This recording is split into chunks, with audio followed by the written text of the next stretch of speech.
সংবাদ মাধ্যম গণমাধ্যম এখনও পর্যন্ত তার পাশে কেউ দাঁড়ানো, মানে সে আজকে অনেকদিন ধরে এখানে বসে বসে অবস্থান কর্মসূচি করছে, অথচ তার পাশে কেউ দাঁড়ায়নি, ঠিক আগে যেমনটি দাঁড়ায়নি।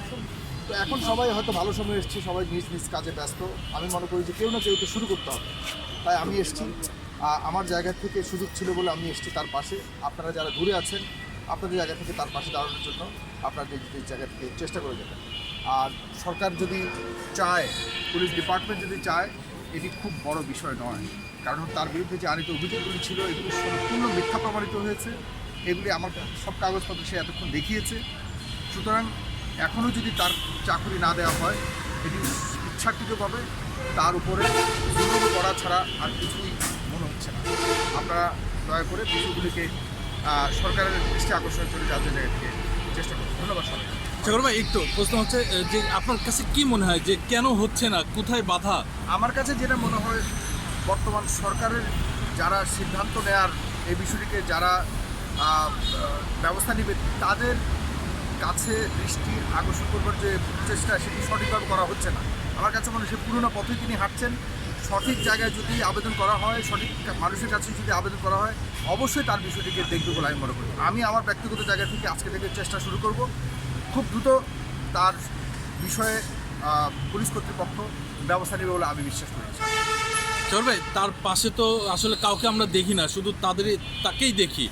তো সমাজের যারা আরও সংশ্লিষ্ট যারা আছেন, তারাও কি তার পাশে এসে বসতে পারেন কিনা আপনি একটু অবশ্যই সবাই তো আসা উচিত। আমি আজকে এসেছি, এই যে আপনারা এসছেন, আমি তো এখানে আসার পর কাউকে দেখিনি, আপনারা সাথে সাথে এসছেন, মানে আমাদের কাউকে শুরু করলেই ইনশাল্লাহ এই ধরনের যত অনাকাঙ্ক্ষিত ঘটনাগুলি সেই আগের আমলে হয়েছে, শেখ হাসিনা আমল হয়েছে, সেগুলিকে সমাধান করবার জন্য আমরা যার জায়গা থেকে সচেতন থাকলেই হলো, বা শুরু করতে পারলে হলো, ইনশাল্লাহ সমাধান হবেই। বর্তমান সরকার সমাধান করবার জন্য যথেষ্ট চেষ্টা করছে, এটি অনেকভাবে প্রমাণিত হয়েছে। সুতরাং আমি মনে করি না যে সরকার চায় না তাকে চায় তাকে বঞ্চিত করতে, এটি কোনোভাবেই বলা যাবে না। সরকারের কাছে সঠিকভাবে উপস্থাপন হয়তো করা হয়নি, এটি আমার কাছে মনে হচ্ছে। তবে যদি আগামী কয়েকদিনের মধ্যে তার ব্যাপারে ব্যবস্থা না নেওয়া হয়, তাহলে বোঝা যাবে যে এখনও পর্যন্ত ফ্যাসিজমের বীজ রয়ে গেছে। সেটিকে আমরা অবশ্যই ঐক্যবদ্ধভাবে মোকাবিলা করব। ধন্যবাদ। আচ্ছা সাগর ভাই, আরেকটু সাগর ভাই, আরেকটু যে মহিলাটাকে নিয়ে মূল ব্যাপারটা, সেটার বিষয়ে আপনি যদি একটু কিছু বলেন। লতা সমাদ্দার, রাইট? না, লতা সমাদ্দারের বিষয়টা আমি মনে করি তদন্ত হওয়া উচিত, পুনর্বার তদন্ত হওয়া উচিত। সে, আমারও মনে হয় সে নিজ থেকে পরবর্তীকালে যে বিষয়গুলি আমরা দেখেছিলাম যে অনেক ভাইরাল হয়েছে তার বিরুদ্ধে, এগুলি লতা সমাদ্দারের একার ইচ্ছায় হয়নি। তৎকালীন সময় আমার কাছে মনে হয় পুরো এই ওনার যে পোশাক পরিচ্ছদের যে সমাজ ছিল, যে ফ্যাসিজমের বিরুদ্ধে তৎকালীন সময়ে মানে অনেক যুদ্ধ করেছিল, তাদেরকেই টার্গেট করা হয়েছে ওনার মাধ্যমে। এগুলি পরবর্তীকালে যে অনেক এক্সটেন্ড হয়েছে, ঘটনাগুলিকে অনেক করা হয়েছে, এগুলো সম্পূর্ণভাবে টার্গেট করে করা হয়েছে। তো লতা সমাদ্দার যদি এখানে ওই সব বিষয়ের সাথে তারও যদি সম্পৃক্ততা থাকে, তাকে এখনও আমি মনে করি তার বিরুদ্ধে বিচারের ব্যবস্থা করা উচিত। জি, ধন্যবাদ। আপনি সংক্ষেপে আপনার নাম পরিচয়টা বলুন, কি করেন? না, আপনারা বলেন, আপনার বিষয় না, আমার পরে আমার বিষয়। আমি সামাজিকভাবে আপনি কিসের সাথে সম্পৃক্ত? আচ্ছা, আপনি কিসের সাথে সম্পৃক্ত? আমি সাইফুর সাগর, আপনাদের কলিগ, আপনাদের সহকর্মী। আচ্ছা, আমার একটা প্রশ্ন আছে, সেটা হলো জাতীয় প্রেস ক্লাব বাংলাদেশে একটি, আর বিভিন্ন সমস্যার কথা তোলার জন্য এখানে আসেন। আর এখানে বাংলাদেশের সর্বোচ্চ পর্যায়ের গোয়েন্দা সংস্থা এবং যারা বড় বড় পর্যায়ে আছেন তারা এখানে আছেন, তারা কেন এই ব্যাপারে দৃষ্টি করে না? কেন প্রধানমন্ত্রী বরাবর বা যে কোনো জায়গায় সেই সাজেশনটা কেন দিতে আসে না? আজকে সাধারণ মানুষ হিসেবে আপনি এসেছেন, আমিও তার জন্য এসেছি, অনেকবার কাজ করেছি, এটা প্রচার করেছি। এই ব্যাপারে আপনার মতামত কি বলেন? এই ব্যাপারে মতামত হলো, আসলে যতক্ষণ না পর্যন্ত জনমত তৈরি না হয়, জনগণ সচেতন না হবে, ততক্ষণ পর্যন্ত যাদের ব্যাপারে বলছেন যে গোয়েন্দা সংস্থা, তারাও সচেতন। আমাদের মূল সমস্যা হলো জনগণ।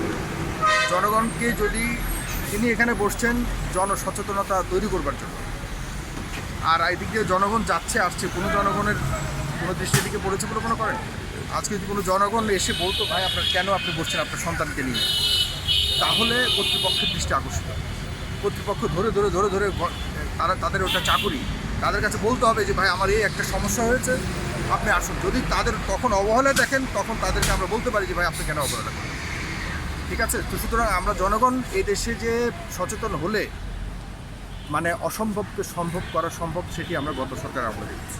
এবং এই দেশের জনগণকে সচেতন হতে হবে, যে কোনো ধরনের সমস্যা ইনশাআল্লাহ সমাধান করতে হবে। অনেক ধন্যবাদ, এই জন্য আপনাকে আমি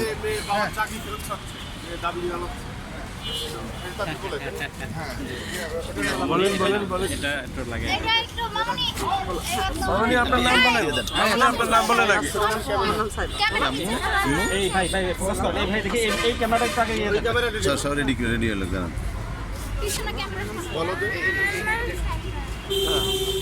কিসের জন্য? হ্যাঁ, বাবা চাকরি ফেরত চাচ্ছ? আপনি আপনার বাবা চাকরি চাচ্ছেন, ফেরত চাচ্ছেন চাকরি? বাহ, তোমার নাম কি? নাম বলো, নাম বলো। নাম কি আমো? নাম বলো, নাম বলো। ভয় পাচ্ছ? ভয় আচ্ছা নাই। আপনি বলে দিন ওর নাম পক্ষে। বলো, নাম ছাইপা বলো আমো। আচ্ছা ঠিক আছে, অনেক অনেক ধন্যবাদ সাইপা। সে তার বাবার চাকরি ফিরে পাওয়ার জন্য জাতীয় প্রেস ক্লাবে তার মা বাবার সঙ্গে বসেছেন এবং সেই দাবি জানাচ্ছেন রাষ্ট্রের কাছে। মাননীয় প্রধানমন্ত্রী তারেক রহমানের প্রতি তার এই আহ্বান, সেটাই আমরা তুলে ধরলাম। মূলত আমার এই বাচ্চাটা 1 মাসের বাচ্চা ছিল। যখন আমি প্রেস ক্লাব অবস্থান কর্মসূচি করি, আমারও বাচ্চা ছিল 1 মাসের। আমার বাচ্চা মাঝে মাঝে বলে যে বাবা আমার কি অপরাধ ছিল যে আমার জন্মের পরে বসতে হবে প্রেস ক্লাবে আপনার চাকরির জন্য। তা আমি এই প্রশ্ন আমি ফেস দ্য পিপলের মাধ্যমে মাননীয় প্রধানমন্ত্রীর দৃষ্টি আকর্ষণ করতেছি এবং মাননীয় স্বরাষ্ট্রমন্ত্রীর দৃষ্টি আকর্ষণ করতেছি। ফ্যাসিবাদের আমলে আমি ফ্যাসিবাদের জুলুম নির্যাতনের শিকার শুধুমাত্র দাড়ি টুপিকে কেন্দ্র করে।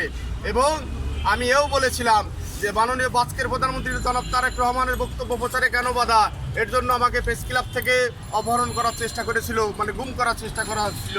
আমি এও বলেছি যে একজন লোক আল্লাহর ভয়ে দাড়ি টুপি রাখলে তাকে কেন জঙ্গি জামাত এই ট্যাগ দেওয়া লাগবে, এর বিরোধিতা করে আসতেছি। আমি আজকে আপনাদের মাধ্যমে এবং ফেস দ্য পিপল আগে পরে সবসময় আমার পাশে ছিল এবং আমি দোয়া করি। এবং আপনাদের মাধ্যমে একটা জিনিসই বলতে চাই, মাননীয় প্রধানমন্ত্রীর দৃষ্টি আকর্ষণ করতেছি, অবিলম্বে আমাকে চাকরি ফেরত দেওয়া হোক।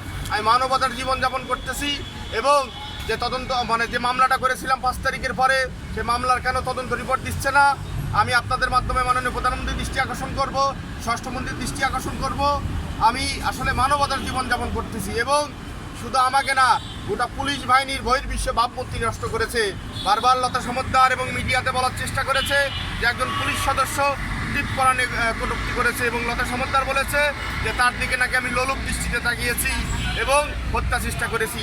এই কাগজে লেখা আছে, তদন্ত কর্মকর্তা রহিম আক্তার লাকির কাছে সে বলেছে লতা সমদ্দার লাস্টে যে কাটা জিনিস দিয়ে করলে মজা পাবি। দেখেন কত বড় নিকৃষ্ট কথাবার্তা, যে প্রতিনিয়তই মুসলমান দাড়ি টুপিকে কটূক্তি করার চেষ্টা করেছে এবং সেই সাথে আমাকে বহির্বিশ্বে ভাবমূর্তি নষ্ট করার চেষ্টা করেছে। আমি এর সুষ্ঠু বিচার চাই এবং এই ফেস দ্য পিপলের মাধ্যমে আমি মাননীয় প্রধানমন্ত্রীর দৃষ্টি আকর্ষণ করতেছি, স্বরাষ্ট্রমন্ত্রীর দৃষ্টি আকর্ষণ করতেছি যে 5 তারিখের পরে যে এগুলো একটা টিপ করে পরে ছবি দিয়েছিল, এরকম সাজু খাজে, মানিসুর রহমান মিলন, লতা সমদ্দার, সুবর্ণ মোস্তফা জাতীয় সংসদে যে মিথ্যাচার করেছিল, আমি তাদের বিরুদ্ধে মামলা করার পরে আমাকে দুইবার গুলি করে হত্যার চেষ্টা করা হয়েছে। আল্লাহ সুবহানাহু ওয়া তাআলা আমাকে বাঁচিয়ে রাখছে, কিন্তু আমি আজও পর্যন্ত সেই তদন্ত রিপোর্ট কেন দিচ্ছে না? তারা কি লতা সমদ্দার বা অন্যান্য অ্যাক্টরের কাছ থেকে ওসি শেরেবাংলা নগর থানা কোনো বিশেষ সুবিধা নিয়ে তদন্ত বিলম্ব করতেছে? কারণ আমি চাকরি হারিয়ে মানবতার জীবন যাপন করতেছি। প্রতি কোটের দিন আমাকে 3 থেকে 4 হাজার টাকা খরচ হয় এবং আপনাদের মাধ্যমে বলতে চাই যে আমি কমিউনিটি ব্যাংকের থেকে পুলিশ থাকা অবস্থায় একটা ঋণ নিয়েছিলাম।